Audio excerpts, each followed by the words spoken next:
Hi everyone, welcome to this episode of Keipert Labs. In today's video we're going to be discussing what is DNA.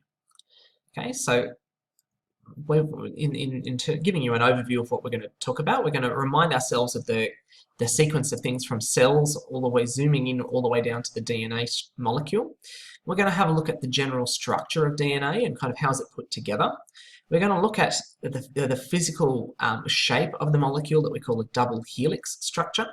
We're going to look at the idea of what we call base pairs, which is kind of the nitty-gritty of the code that is kept in our DNA molecules. And then also look at how the sequence of the DNA gives us useful information, or is how the code is put together. Okay, so reminding ourselves of this pattern of from cells to DNA. Okay, so we have, we've got the cell at the kind of the biggest level, the building block of all living things, the basic unit of a living thing. Inside the center of the cell is the nucleus, the control center of the cell. Contained inside the nucleus, we looked at this idea that there's 23 pairs of these colored bodies called chromosomes. And inside that chromosome is a strand of DNA. Okay, so this molecule. So DNA, reminding you, it stands for deoxyribonucleic acid, DNA. Okay, so it's a bit of a mouthful, but that's just so you know that that's what it stands for. Okay, so here we go. This is the general kind of structure of the DNA molecule. So you can see that's kind of got a general sort of ladder or spiral staircase kind of appearance, looking at the image that you see there. We'll have a look at kind of what the ladder looks like unfolded in a second. But there's two main kind of parts to the ladder that I want you to be able to identify.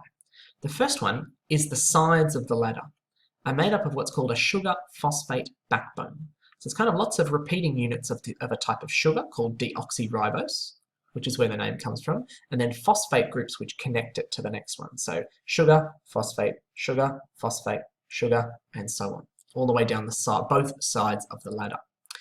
And then we have the rungs of the ladder, which is what we call base pairs. Okay, so these pairs of chemical compounds called bases, which kind of pair up together in a particular pattern.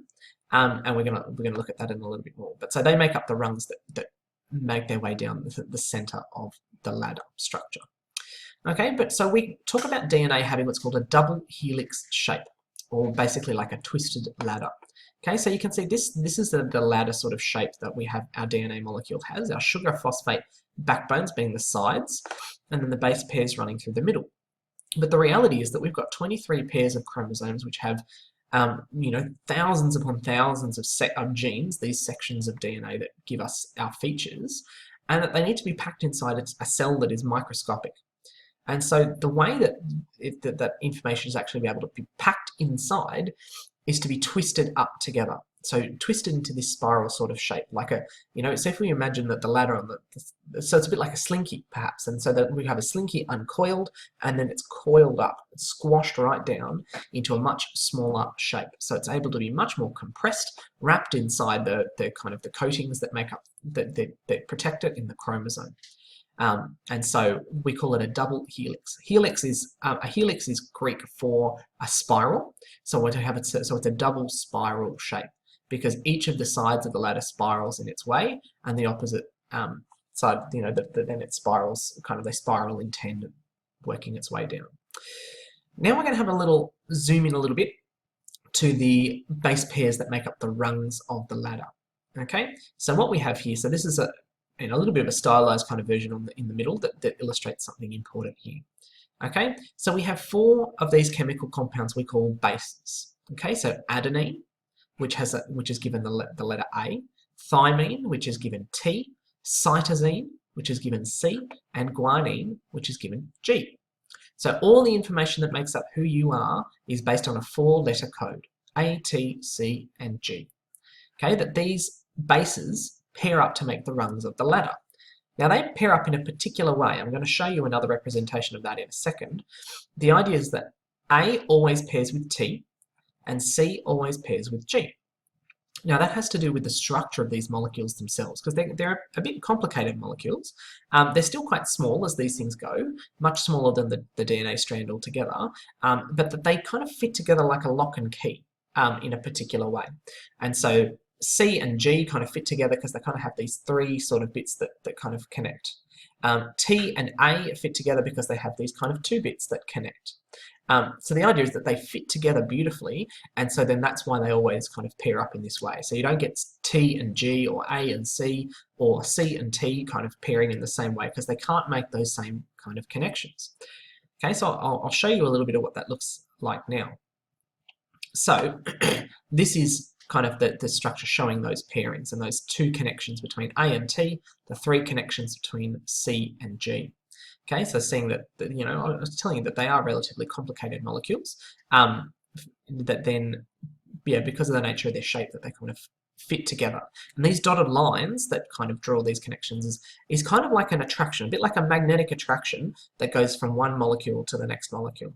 Now, they're not connected in a way that's hard to break, that they kind of pull towards each other, but just like magnets, that they can be separated, they can be pulled apart. And that's going to come in handy when we talk about DNA copying or replication in another video.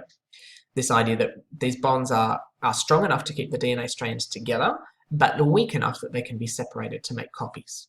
Okay, and so we always get, because of this physical fit, we always get A and T and C and G fitting together. So this kind of shows you how those structures kind of fit into the rest of the DNA double helix. Okay, so we've got our sugar and phosphate kind of backbone, or sides of the ladder over here.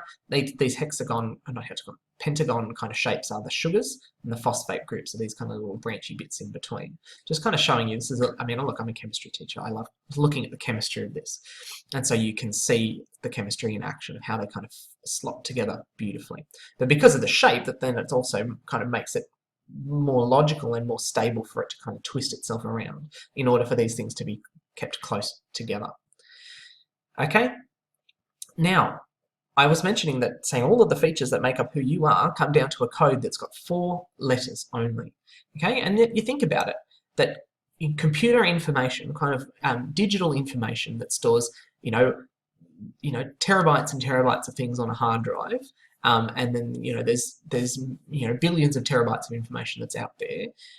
That's all stored in a code that's either 1 or 0. It's a two-thing code. We call it a binary code. It's on or it's off. And you think about just how much information can be stored using that such a simple code. Now think about it. Let's say that we have 4 letters or 4 kind of things that we can use to make a code. Think about just how much information that we could build into that because of those possibilities. Okay, it's quite a bit of an interesting area of research at the moment, looking at actually using DNA to store information like a hard drive. Because of its capacity to actually keep huge amounts of information in this very small space. Okay, but so the reason that it matters is that the sequence of base pairs that make, as we travel our way down the DNA strand, is what gives us our code. In the same way that our alphabet is made up of 26 letters, but the order of the letters dictates whether we spell cat or act or some random nonsensical kind of word.